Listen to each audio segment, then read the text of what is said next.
शुरू करते हैं हम, करते हैं पिछली क्लास का क्विक रिवीजन। कुर्सियों की पेटी बांध ली जाए और बेटा अपनी किताबों को बंद कर लिया जाए और अपनी नोटबुक को भी बंद कर लिया जाए और अपने बेटा कान, आंख और दिमाग को खुला रखिए।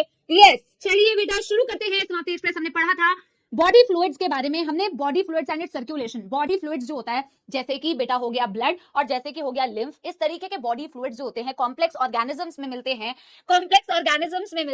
और उन एक कॉम्प्लेक्स ऑर्गेनिज्म का बहुत बेहतरीन एग्जांपल है हम खुद। बेटा अब अटेंशन के साथ में सिर्फ सुनना है, ठीक है मैम। जो लोअर एनिमल्स होते हैं जिसमें एनसीईआरटी ने एक दो एग्जांपल्स दिए हुए हैं, जैसे सीलेंट्रेट हो गए, जैसे स्पॉन्जेस हो गए या पॉरीफेरा हो गया। मैम इनकी बॉडी के अंदर ऐसे कोई खास फ्लूइड्स तो है नहीं जो सर्कुलेशन करे। किस चीज का सर्कुलेशन करे मैम? न्यूट्रिएंट्स को सर्कुलेट करे और गैसेस को सर्कुलेट करे। तो मैम ऐसे एनिमल्स में क्या होता है ना, बॉडी के अंदर कैविटी होती है। कैविटी का मतलब होता है स्पेस होती है, कुछ कैविटी होती है, कुछ स्पेसेस होते हैं और इनके चारों ओर जो पानी होता है जिसमें न्यूट्रिएंट्स है, जिसमें गैसेस है मैम, वो इसकी बॉडी के अंदर मैम एंटर करते हैं और बॉडी के अंदर एंटर करने के बाद उसी पानी में जो डिसॉल्व्ड गैसेस है या न्यूट्रिएंट्स है वो उस बॉडी में एंटर करने के बाद बेटा सेल्स उसको यूटिलाइज करते हैं। एज सच उनके पास कोई सर्कुलेशन नहीं है, सर्कुलेटरी सिस्टम नहीं है, बॉडी फ्लूइड नहीं है जो न्यूट्रिएंट को, ऑक्सीजन को मैम सेल्स तक पहुंचा रहा है। बड़ा ही प्रिमिटिव, मतलब प्रिमिटिव का मतलब होता है जो उतना खास डेवलप नहीं हुआ। इस तरीके का आपको सिस्टम लोअर एनिमल्स में दिखता है। कॉम्प्लेक्स एनिमल्स में तो आप बॉडी फ्लूइड देखते हैं, ब्लड हो गया, लिम्फ हो गया।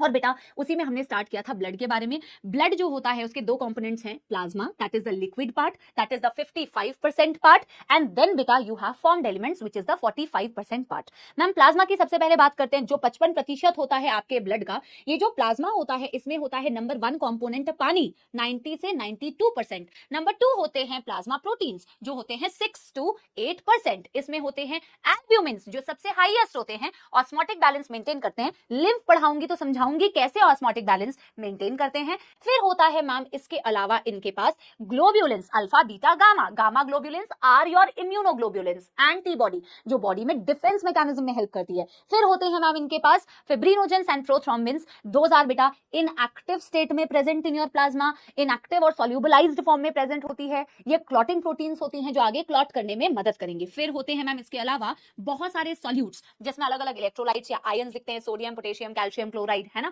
इसके अलावा मैम दिखते हैं हार्मोन्स, इसके अलावा दिखते हैं एक्सक्रीटरी प्रोडक्ट्स, इसके अलावा दिखते हैं ma'am nutrients like glucose, lipids, amino acid, but in the transit state. Transit का मतलब होता है always moving from here to there, they are always moving, कभी यहां कभी वहां, कभी यहां कभी वहां। बेटा ट्रांजिट स्टेट में प्रेजेंट होती है ग्लूकोज, अमीनो एसिड्स एंड बेटा योर लिपिड्स। ये बात समझ में आ गई बेटा। फिर हमने बोला मैम फॉर्म्ड एलिमेंट्स में नंबर 1 कंपोनेंट है। अच्छा, जब हमने ब्लड को हाई स्पीड में सेंट्रीफ्यूज किया था, जब उसे हाई स्पीड में रोटेट किया था, आरबीसी नीचे बैठ गई थी। बहुत ज्यादा अमाउंट में होती है आरबीसी, कल हमने आरबीसी के बारे में डिस्कस भी किया था। सेंटर पे एक लाइन आपने बनाई थी छोटी सी जिसमें प्लेटलेट्स और डब्ल्यूबीसी आते हैं, और ऊपर में आपने एक सबसे पहले बेटा लाइन बनाई, एक लेयर बनाई हुई थी जिसे आप बोलते हैं प्लाज्मा, ठीक है। हमने आरबीसी, रेड ब्लड सेल या इराथ्रोसाइट्स का डिस्कशन करना स्टार्ट किया था। ये फॉर्म्ड एलिमेंट में नंबर 1 फॉर्म्ड एलिमेंट है। हमने फॉर्म्ड एलिमेंट्स के बारे में, जब आरबीसी के बारे में डिस्कशन किया तो हमने सबसे पहले इनका नंबर देखा।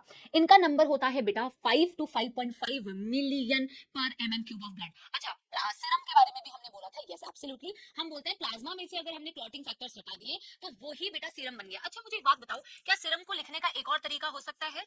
सीरम को लिखने का क्या ऐसा तरीका हो सकता है? एक बात मुझे बताना, ब्लड माइनस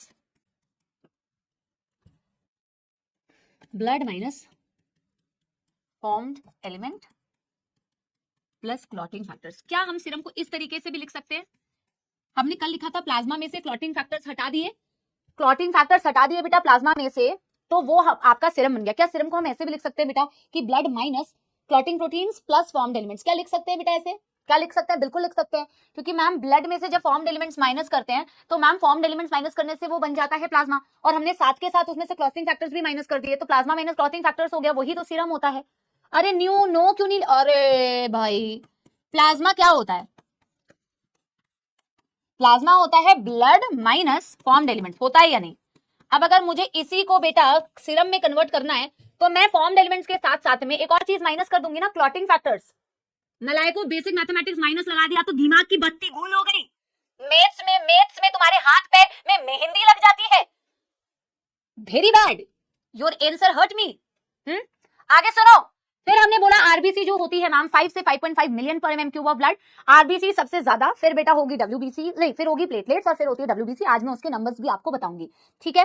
फिर बेटा हमने पढ़ा कि मैम बनते सारे ब्लड सेल्स बोन मैरो में हैं, रेड बोन मैरो, क्योंकि रेड बोन मैरो में होती है स्टेम सेल्स। स्टेम सेल्स के पास कैपेबिलिटी होती है कि वो बॉडी के डिफरेंट टाइप ऑफ सेल्स को बना सकते हैं, डिफरेंट टाइप ऑफ सेल्स को बना सकते हैं। स्टेम सेल के पास ये पोटेंशियल होता है मैम।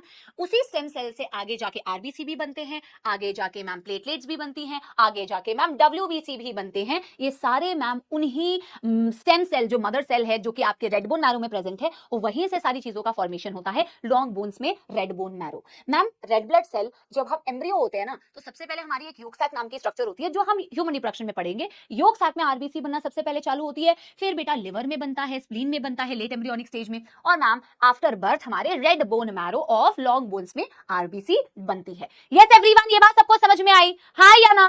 फिर बेटा यस, फिर बेटा हमें क्या पढ़ना है, आज हमें कंटिन्यू करना है आरबीसी फॉर्मेशन को। हम